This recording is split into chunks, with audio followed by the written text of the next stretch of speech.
Irmãos, a gente vai começar hoje um assunto que mistura a história da igreja e teologia. A gente vai falar sobre os pais da igreja. Os pais da igreja. Você já ouviu falar desse termo, os pais da igreja? Alguém nunca ouviu falar nesse termo, pai da igreja?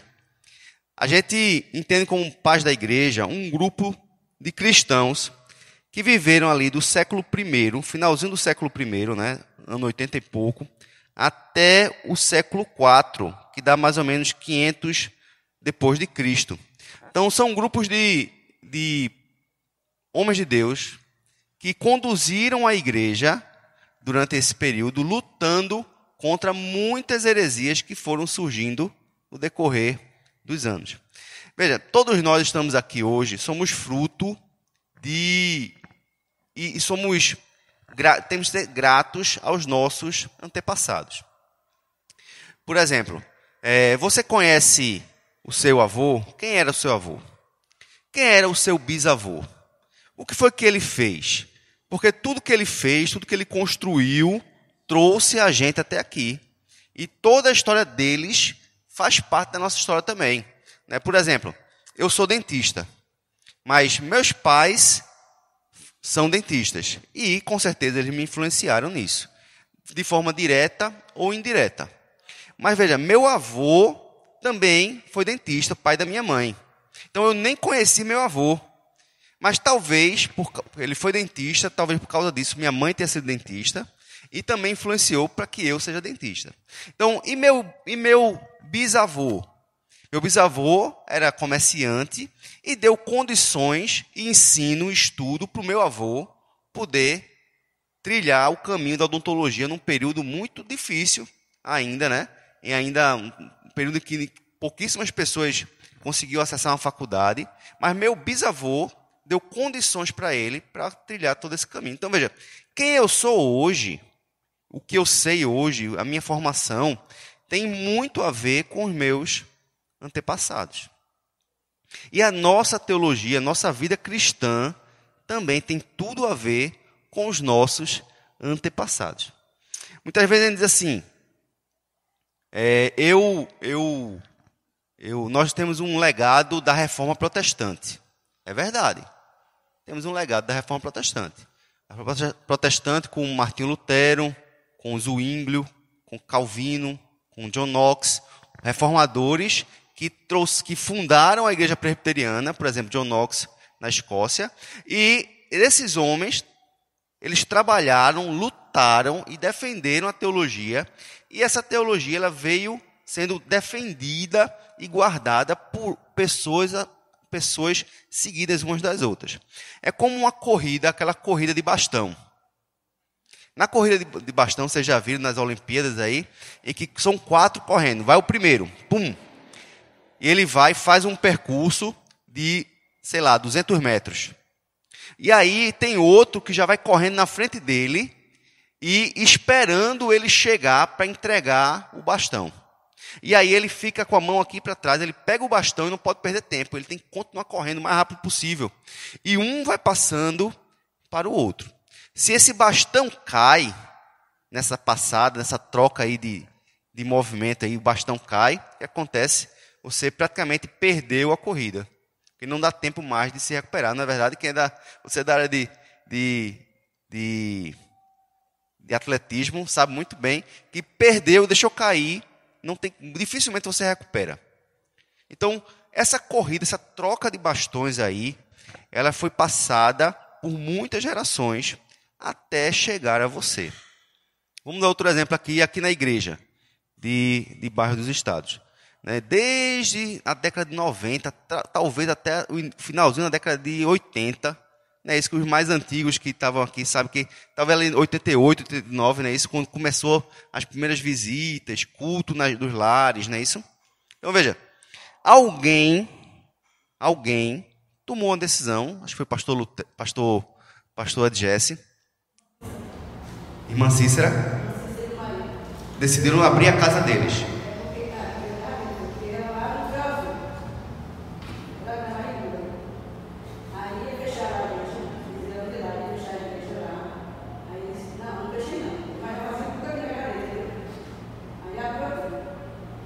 quem foi que veio da igreja Madalena? Ou convidaram alguém, foi?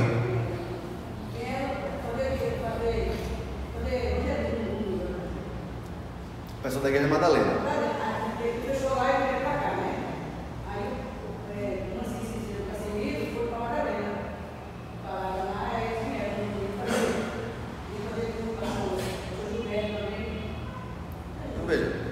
Então, Dona Cícera e seu Casemiro decidiram que iam fazer a obra de Deus aqui em Bairro dos Estados.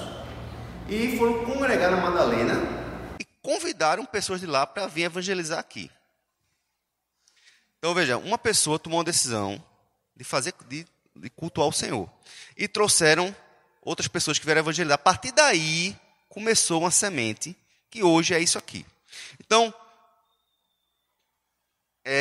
uma pessoa que se converteu aqui, nesse trabalho, ele é fruto, então, desse casal. Porque esse casal deu start na corrida. E foi passando. Então, vieram seminaristas, vieram pastores, essas pessoas foram pregando, e pessoas foram crendo, e foi passando o bastão, até chegar aqui hoje. Então, temos uma história. E a nossa história, ela precisa ser lembrada.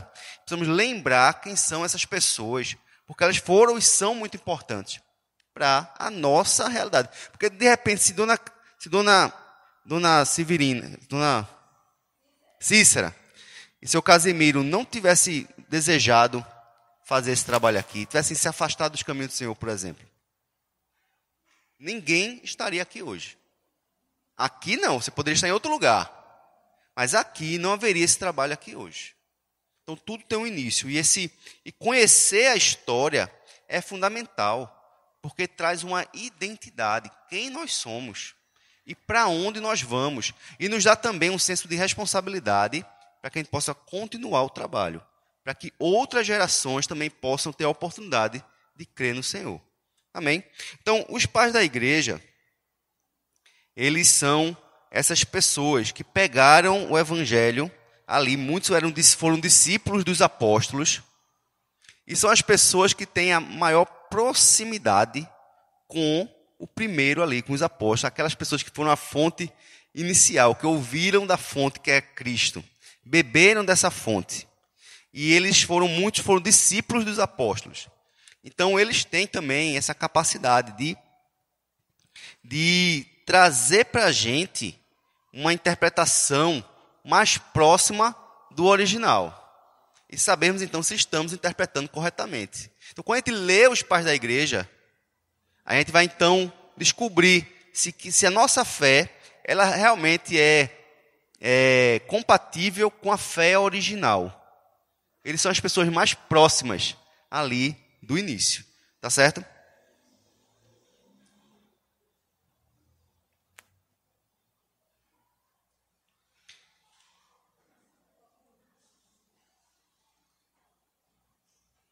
Os puritanos beberam dos pais da igreja.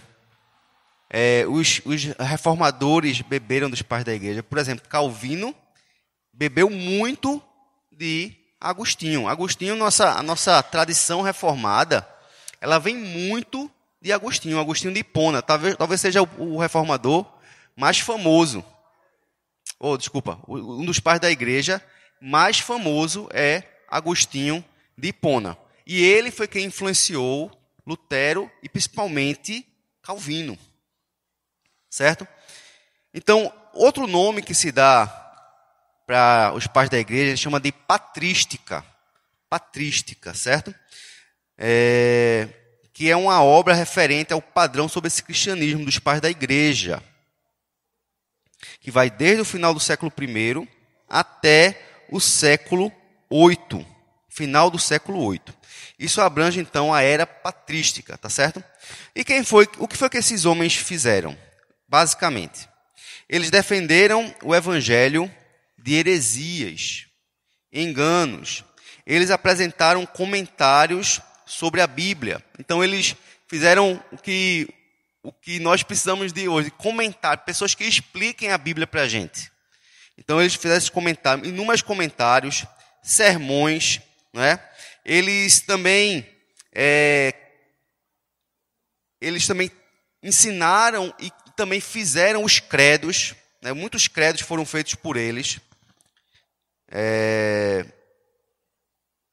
E também eles relacionaram a fé cristã com o pensamento da época deles. Okay?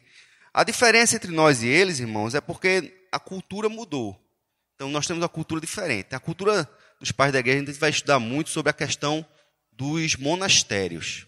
E entender por que muitos deles se tornaram monges. E para a gente hoje é algo muito esquisito, né? A pessoa se enclausurar e ir para dentro do monastério. Mas a gente vai entender também o porquê que eles fizeram isso, por causa da questão da cultura da época deles, tá certo?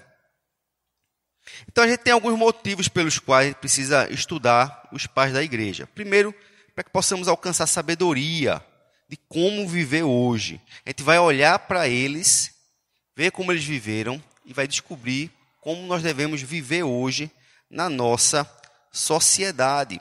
É como, irmãos, conversar com um avô nosso, um bisavô, e tentar entender o que aconteceu na época deles.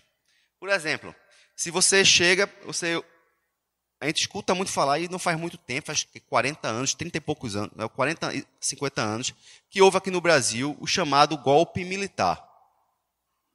Não é? O golpe militar. Quem é que consegue entender melhor e explicar melhor para a gente sobre o golpe militar? Quem viveu a época. Quem aqui viveu a época do período lá?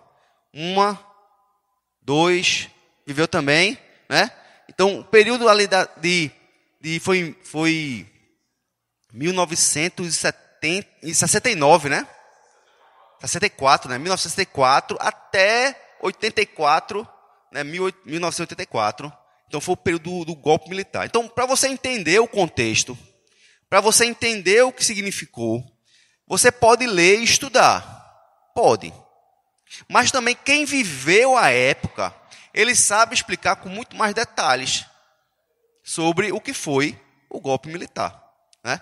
Por exemplo, todos nós aqui vivemos e entendemos o que foi, por exemplo, o processo da Lava Jato. Não é verdade? Nós entendemos o que foi a Lava Jato. Então, nós sabemos explicar alguma coisa sobre a Lava Jato. Mas se você pegar um menino de 10 anos, de 15 anos, ele vai saber? Não, ele pode estudar sobre o assunto. Mas quem viveu e viu o que aconteceu, sabe explicar melhor o que foi o processo da Lava Jato. Então, estudar sobre os pais da igreja é você chegar, sentar junto com o seu avô e perguntar: avô, como foi lá o período de Getúlio Vargas? Quem foi Getúlio Vargas? E aí ele vai explicar detalhes que o livro, muitas vezes está enviesado por um viés político, não explica. Então, é isso que a gente vai fazer, então, estudando e para obter sabedoria para viver os dias de hoje. Eu vou ler aqui um trecho que eu sublinhei para vocês poderem entender um pouquinho sobre o assunto. Veja, os pais da igreja, eles têm falhas também. Falhas teológicas, falhas de interpretação. Né? Eles não são a última palavra. Por quê? A última palavra é o quê? A Escritura. A palavra de Deus. Ok? Então, baseado nisso, mas mesmo assim vamos extrair muita coisa para nós. Por exemplo, Atanásio. Atanásio estudou e pregou muito sobre o chamada pneumatologia. Pneumatologia, irmãos, é o estudo do Espírito Santo. Hoje em dia, né, muitas igrejas pentecostais e neopentecostais abordam muito essa questão do Espírito Santo. Mas não é a primeira vez que se estuda isso, que se prega sobre isso. O que é que Atanásio falava sobre isso? Um ótimo exemplo se chama Pneumatologia de Atanásio. Em suas cartas a Serapião, bispo de Timús. Os dias atuais têm visto um ressurgimento do interesse na obra do Espírito Santo. Isto é admirável, mas também carregado de perigo. Se o Espírito Santo é entendido à parte de Cristo. Como assim a parte de Cristo? O que é que as pessoas têm estudado o Espírito Santo e têm feito? Têm buscado uma espiritualidade, falar sobre o Espírito Santo, deixando Jesus de lado. Vocês já perceberam isso? Receba o Espírito Santo. todo mundo luta e corre e busca um batismo com o Espírito Santo. Mas não tem como você receber um batismo com o Espírito Santo sem conhecer a Cristo. As pessoas ficam cegas, lutando e correndo e clamando a Deus por esse batismo com o Espírito Santo, como se fosse algo separado de Jesus. Mas Atanásio já falava sobre isso há muito tempo, tá certo? Quer ver o que é que ele diz?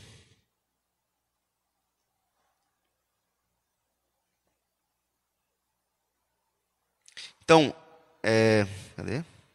Entretanto, o discernimento perspicaz de Atanásio era que, através de nosso conhecimento do Filho, podemos ter um verdadeiro conhecimento do Espírito. O Espírito não pode ser divorciado do Filho. O Filho envia e dá o Espírito, mas o Espírito é o princípio da vida de Cristo em nós. Então, muitos têm caído em entusiasmo fanático, porque não compreendem essa verdade básica. O Espírito não pode ser separado do Filho. Então, hoje as pessoas estão caindo nessa falha de buscar o Espírito Santo a todo custo, sem entender que o Espírito Santo está intimamente atrelado ao Filho. Atanásio estudou isso. Então, como podemos entender um pouco melhor essa questão do Espírito Santo? Se for bebendo dessa fonte original, de alguém que estava lá no início, que trabalhou esse tema. Entende? Então, para que tenhamos sabedoria para as questões de hoje, precisamos olhar para o passado, para esses homens de Deus. Ok? Segunda coisa, irmãos, é que temos que ler e estudar os pais da igreja para entender o Novo Testamento. Tem uma epístola chamada Epístola a Diogneto, certo? Essa epístola a Diogneto foi escrita no século II. Então, muito ali pertinho dos apóstolos, não é isso?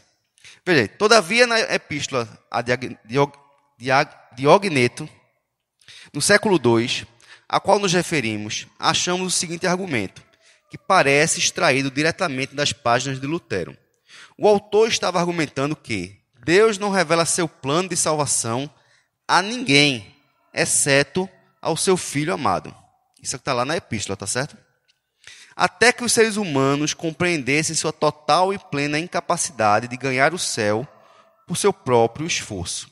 Depois, quando os homens ficavam conscientes do seu pecado e do juízo iminente, Deus enviava seu Filho, que tinha um caráter totalmente puro, para morrer no lugar da humanidade, que é habitada por depravação radical. Então, o que é expresso dessas palavras está em pleno acordo com a opinião reformada clássica sobre o significado da morte de Cristo em favor da nossa salvação. Então, o que é que eu quero dizer aqui? Os reformados, eles não chegaram ao que chegaram, não entenderam a palavra de Deus sozinhos.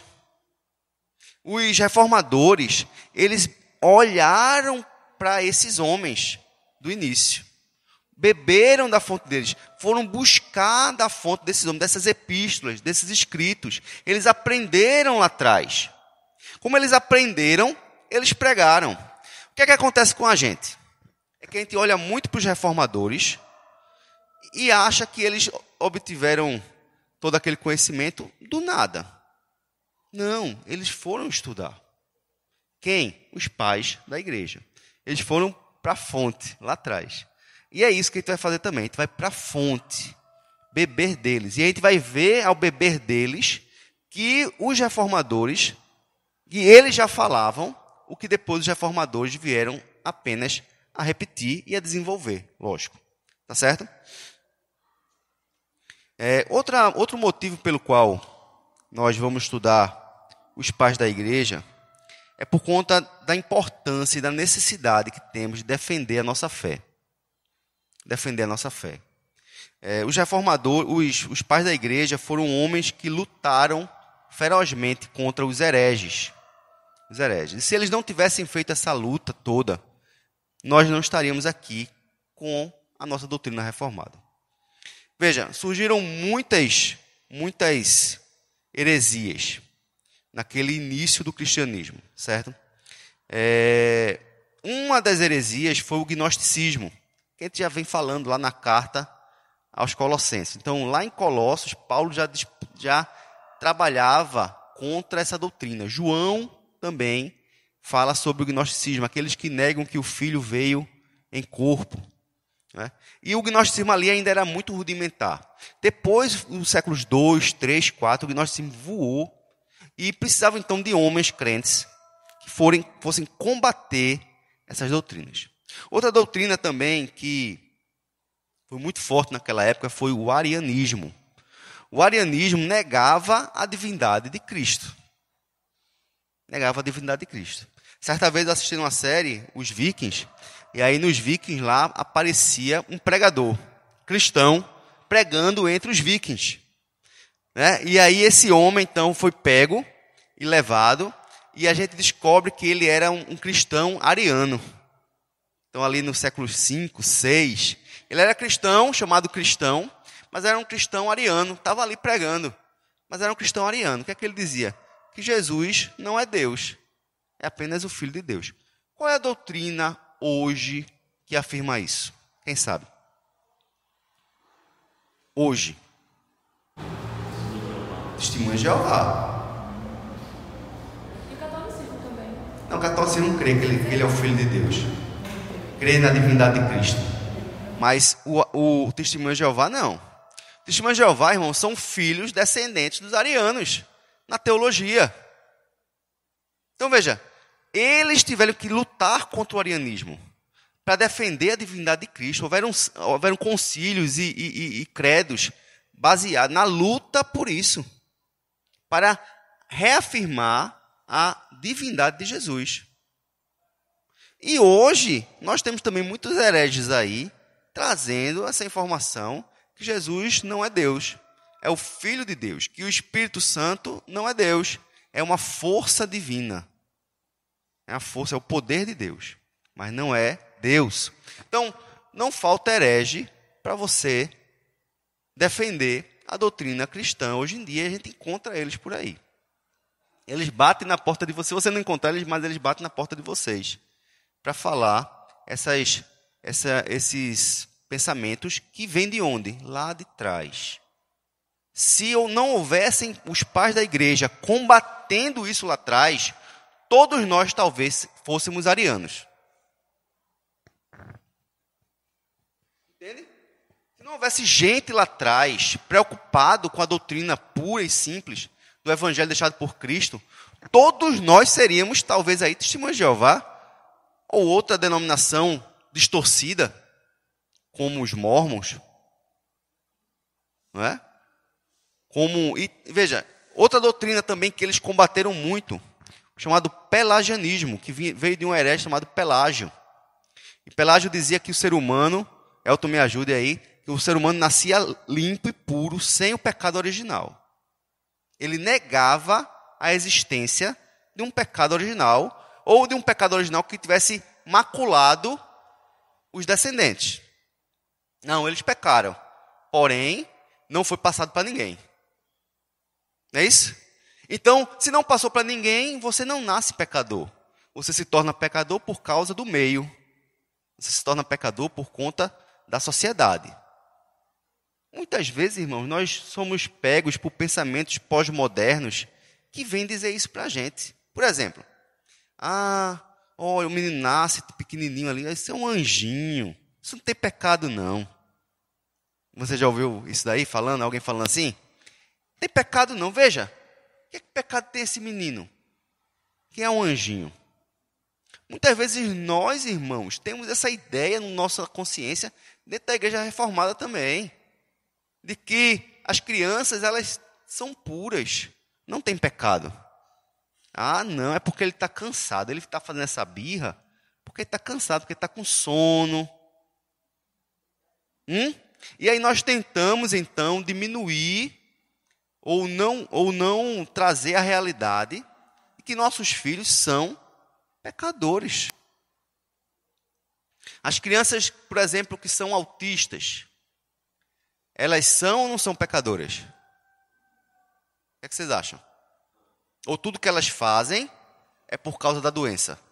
Nós temos essa ideia de pelágio ainda na nossa mente. Que o autista, a pessoa que nasceu doente, ela não tem culpa. Né? Existe o TOD, né? Transtorno opositor. Como é que é? Vocês sabem? Transtorno opositor. Que diz assim que a criança, ela que diz muito não, é porque ela tem TOD. Não é nem Nescau, é TOD. É transtorno opositor não sei o quê. Opositivo, é? Pronto. Desafiador, veja. Ele desafia você, não é porque ele é pecador, é porque ele tem um transtorno. Tenta tirar daquela criança essa questão do pecado dela. Irmãos, é um coração duro, é a dura cerviz que a palavra fala. O que a palavra diz é que não retire da criança o chicote, a vara. Porque a vara é quem vai tirar essa dureza do coração da criança. E a gente diz, não, a palavra de Deus não conhecia a psicologia, não é? Não conhecia o que nós conhecemos hoje. Por isso que está escrito isso. É por um tempo passado. Não vale para hoje. Então, nós acabamos, irmãos, engolindo essas doutrinas sem nem perceber. E de onde vêm essas mazelas? Lá de trás. Lá de trás. E os pais da igreja lutaram de forma ferrenha contra essas doutrinas. Certo? E nós precisamos continuar lutando. E nós vamos então estudá-los para ver como foi que eles fizeram, para que a gente também aprenda com os nossos pais, para que a gente também possa fazer hoje. Amém? O que poderíamos dizer sobre o desafio? Um dos maiores dos nossos dias. Apresentamos pelo ataque do islamismo.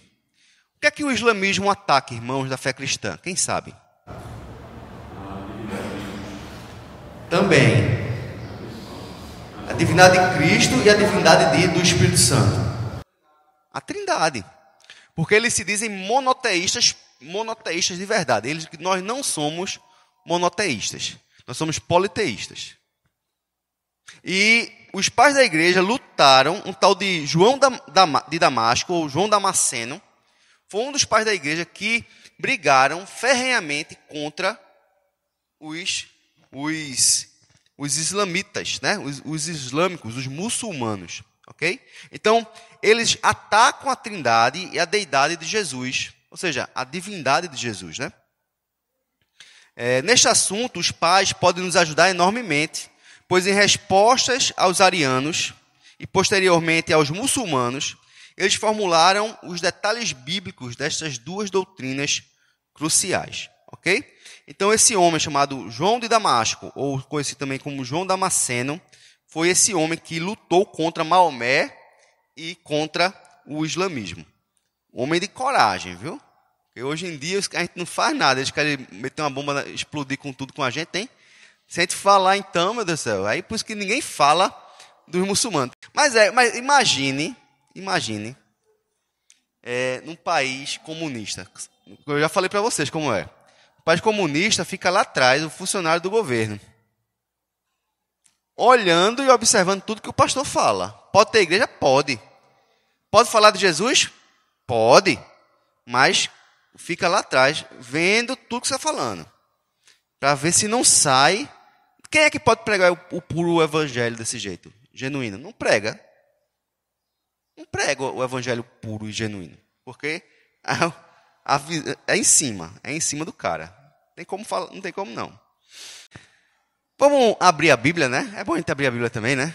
Abra aí, por favor, Hebreus 13, versículo 7.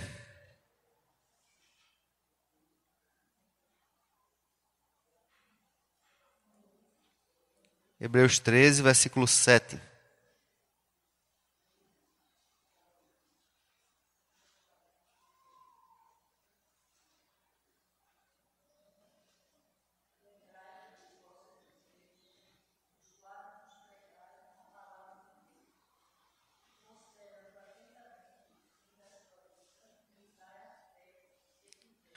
Veja que coisa interessante. Veja. Lembrem-se dos seus líderes.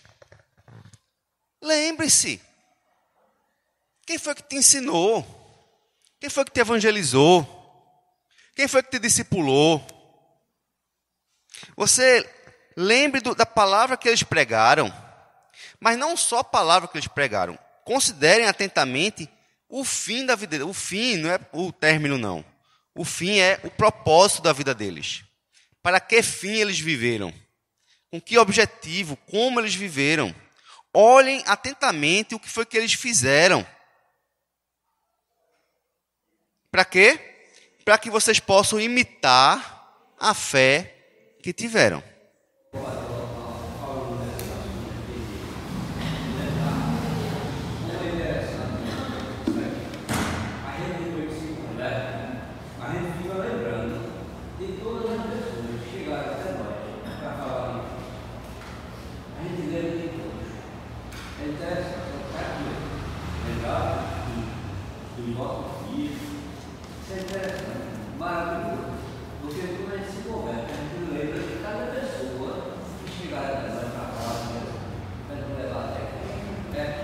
Teve uma vez que a gente estava lá em Serra Branca. É um distritozinho povoado lá do sertão.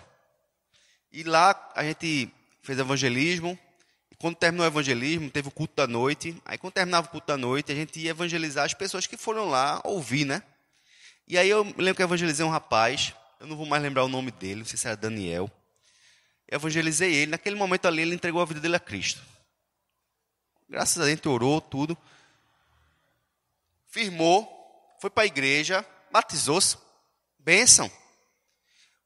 Aí, há uns 5 anos atrás, mais ou menos, eu recebo uma ligação, de repente. Aí ele disse, pastor Diogo, eu disse, oi, olha aqui, eu acho que é Daniel o nome dele. Aqui é Daniel, não sei se você lembra de mim. Ele disse, vai falando, né? Para ir chegando, né? Você me evangelizou, assim, aqui em Serra Branca, depois do curso. Você lembra de mim? Rapaz, não é que eu lembrava do cara, eu lembro de pouca coisa, viu? Mas eu lembrava desse cara, velho. Ficou marcado assim, sabe? Tem coisas assim que ficam marcadas na vida da gente, né? Então, rapaz, eu lembro de você. Olha, pastor, a gente tá bem, não sei o quê, tarará, tururu, que bênção, louvado seja Deus. Essa congregação hoje é a congregação da Igreja das Graças. De vez em quando eles fazem viagem missionária para lá, né? Aí eu tenho até vontade de um dia ir com a Igreja das Graças para poder voltar lá em Serra Branca e quem sabe reencontrar esse rapaz aí, que agora já é um caba velho já, né? Um jovem senhor aí. Mas veja, e a Bíblia diz, lembre-se, ele lembrou de mim e veio então ligar para mim, falar comigo. Que maravilha, irmãos. É lembrar das pessoas. E lembrar, então, olhar para os pais da igreja é lembrar desses homens que lutaram por nós. Nós, quando lutamos aqui, fazendo a obra de Deus aqui, irmãos, a gente não faz somente por nós, por nossos filhos, mas pelos nossos netos, bisnetos, até a volta de Cristo. Quando eu ensino meus filhos no caminho do Senhor, eu não só estou ensinando meus filhos, não, estou ensinando meus netos automaticamente, meus bisnetos, meus tataranetos. Ou você gostaria de, um dia, saber que um bisneto seu foi para o inferno? Se a gente pudesse, né? Imagine, você pregou, ensinou seu filho. O que você quer que seu filho faça? Que ele ensine seu neto. Porque você não quer que seu neto vá para o inferno. E o que é que você quer do seu neto? Que ele ensine seu bisneto.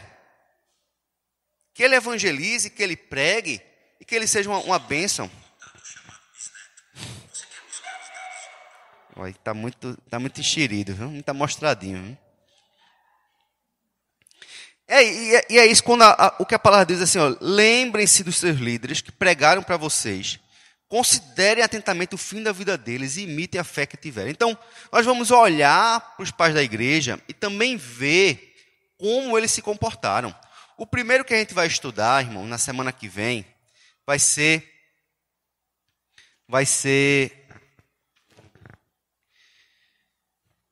Inácio de Antioquia. E Inácio de Antioquia, irmãos, foi martirizado, foi morto. Foi um dos primeiros mártires da igreja. Então, mas por que ele foi um mártir? Como foi a vida dele? O que foi que ele fez? A coragem que ele teve. Então a gente vai olhar o que ele falou, aprender a sua doutrina, mas também ver como ele se comportou frente ao governo da época, às perseguições da época. E a gente vai ter nele um exemplo de vida cristã para que possamos também, né, criar coragem de hoje também ser um mártir.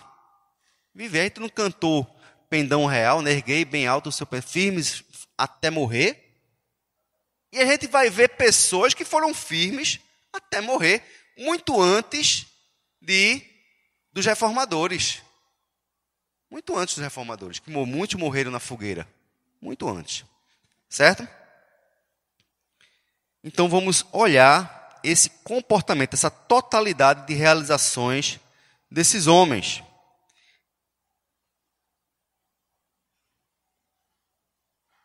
Eu leio um pedacinho aqui que eu sublinhei.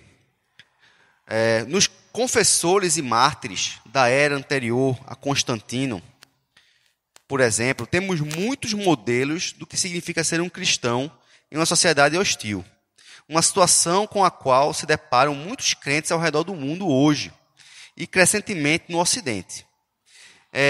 Vocês souberam que lá na Nigéria, nessa Páscoa, pessoas estavam comemorando a Páscoa, muitos foram massacrados, mortos. Agora, na Páscoa, na Nigéria. Hoje, muitas pessoas morrem por causa disso. Então, naquela época, durante aqueles dias do século IV, quando a doutrina da divindade de Cristo e o seu espírito estava sob ataque, temos modelos do que significa ser comprometido com fidelidade doutrinária.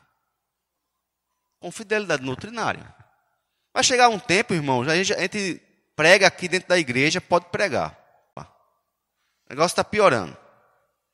Daqui a pouco vai ter, então, pessoas dentro das igrejas para caboetar o que a gente fala. Vai ter. E aí a nossa expressão vai estar sendo cerceada cada vez mais. E falar, então, vai ser cada vez mais, vai ter que ter mais coragem para falar. Hoje você já precisa de muita coragem para falar. Você chegar para um grupo assim de pessoas e dizer assim, olha, a homossexualidade é um pecado perante Deus. Você tem coragem de falar? Seja bem sincero. Você tem coragem de falar no meio de um grupo assim, que você sabe que tem homossexual, e dizer isso? Nós não temos coragem de falar. Quando a gente está na academia, e aí, você veja, a maioria das pessoas são hétero ainda. E as pessoas que são hétero entendem que é pecado a homossexualidade, sem que eles tenham tanto medo de falar alguma coisa, porque esse povo é tão brabo, que aí quando esse rapaz na academia, assim, conversando com os amigos, assim, com o professor e tal, rapaz, fala baixo, fala baixo, fala baixo. Fala baixo, que se escuta. Temos medo, irmãos. Porque falar feito o João Batista, de que Herodes estava casado com a mulher do irmão dele, foi o que aconteceu com o João Batista. Foi preso e morto. Nós temos medo de morrer por Cristo. Nós não queremos morrer por Cristo. Queremos morrer por nada, nem por Jesus. Veja, irmãos, então, estamos vivendo já dias assim, e que vão piorar. Veja, por exemplo, aquela funcionária do governo que foi lá no quarto da UTI de Bolsonaro para entregar. Você via que ela estava constrangida.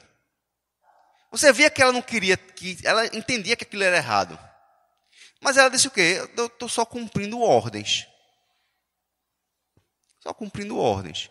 Ela tinha que fazer constrangida, porque senão ela podia até ser presa, se ela não fizesse.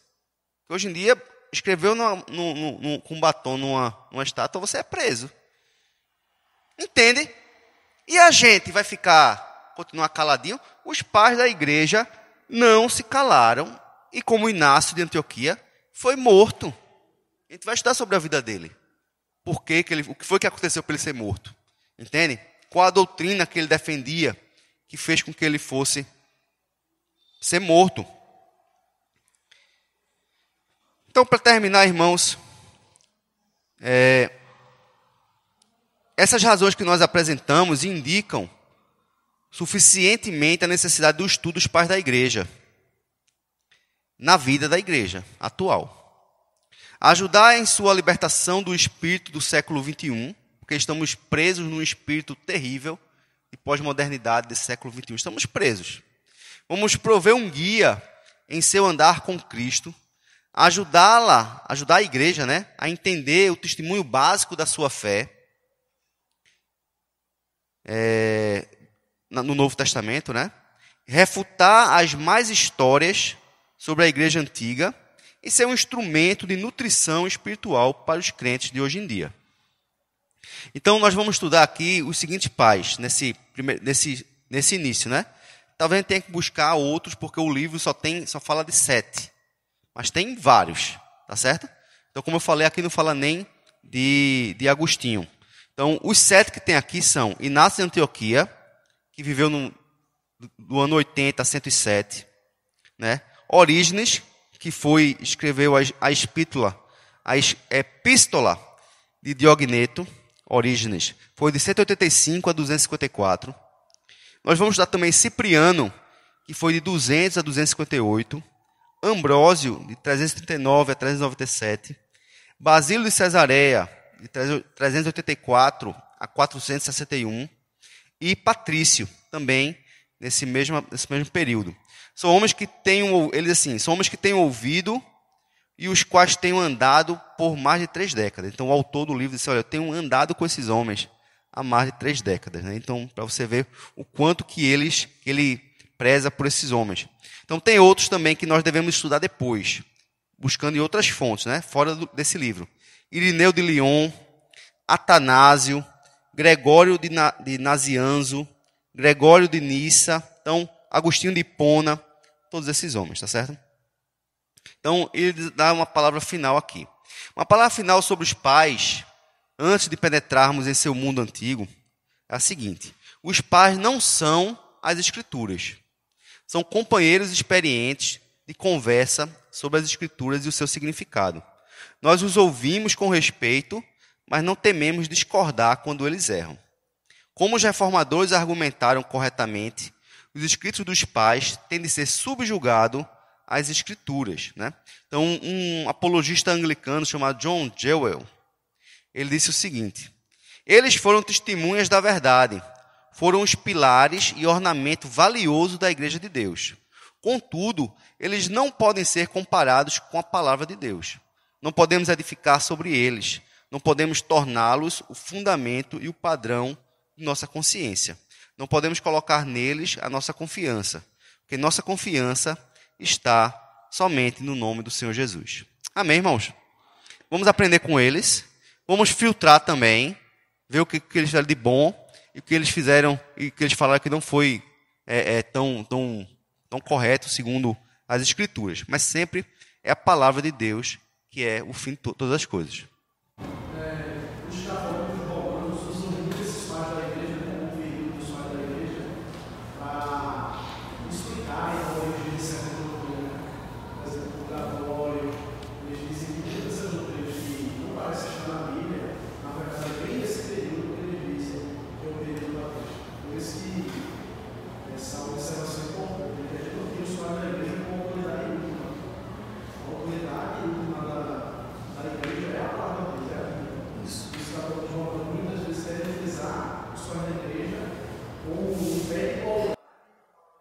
Porque eles têm pé de igualdade com a Bíblia, eles têm a tradição, né?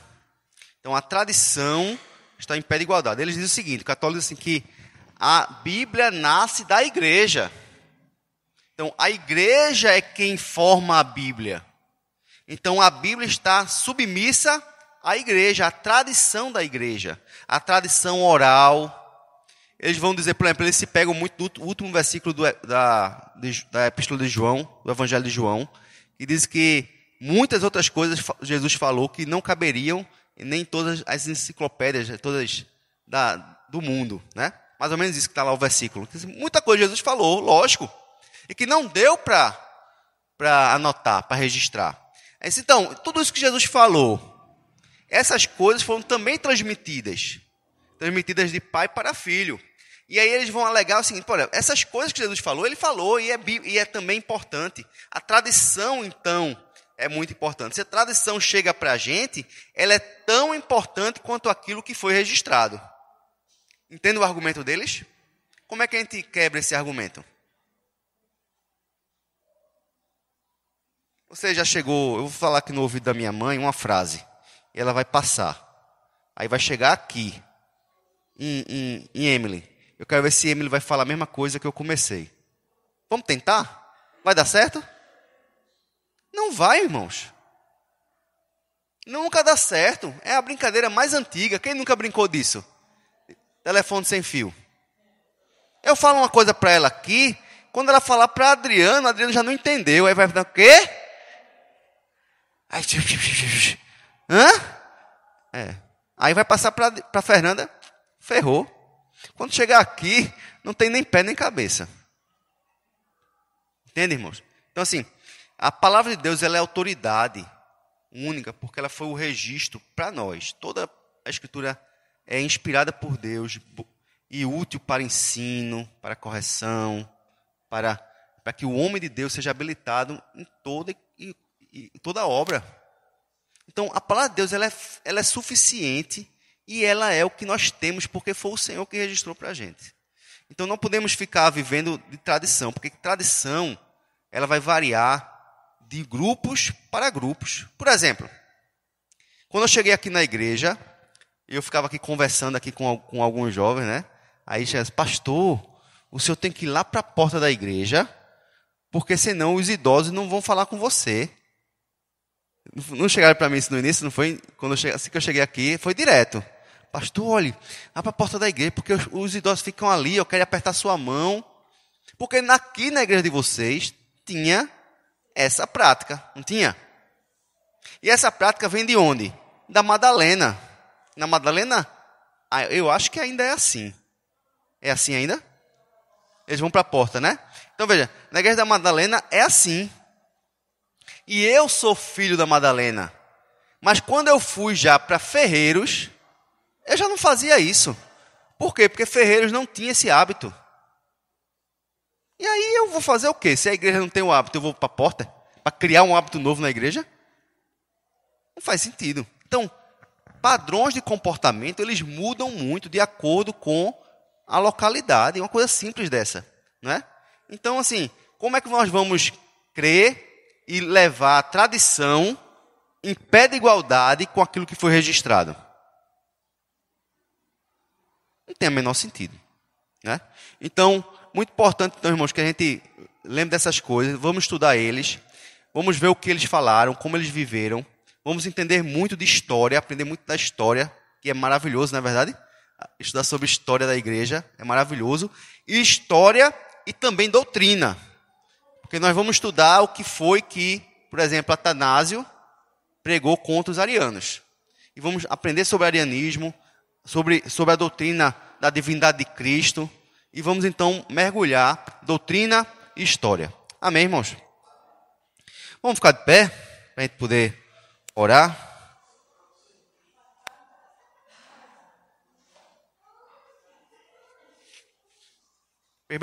Presbítero Pedro, por favor, ore por nós. Santo Deus, eterno Pai, louvado e agradecido Senhor pelo santo nome. Queremos, Deus, te agradecer por essa manhã maravilhosa. Nós estamos aqui diante do Senhor para aprender um pouco mais de Ti, ó Pai. E eu quero te pedir, ó Deus, em nome de Jesus, te agradecer por tudo que temos aprendido do Senhor. A Tua palavra nos ensina, Deus, a falarmos a verdade. É isso que temos aprendido através de Ti, ó Pai. E muito obrigado por esse ensinamento maravilhoso que nós temos recebido do Senhor. Mas muitas vezes, ó Deus, Tu sabes, Tu conheces nossos corações. E tem nos faltado coragem para falarmos a verdade aonde quer que estejamos. Eu te peço em nome de Jesus, que a cada dia de nossas vidas o Senhor esteja nos ensinando e nos encorajando a falar a tua verdade. E que seja feita a Tua vontade na vida de cada um de nós. Abençoa, meu Pai, cada família representada aqui nesta manhã. Abençoa também aqueles que não puderam estar conosco. E Nos prepara, Senhor, para logo mais à noite. Estaremos reunidos para aprender um pouco mais do Senhor. E que teu nome seja engrandecido em toda a terra. Muito obrigado, meu Pai. Fica conosco por todo esse dia. Nos leva para a nossa casa, sob a tua proteção, e nos abençoa. E nós te agradecemos por tudo, em nome de Jesus. Amém.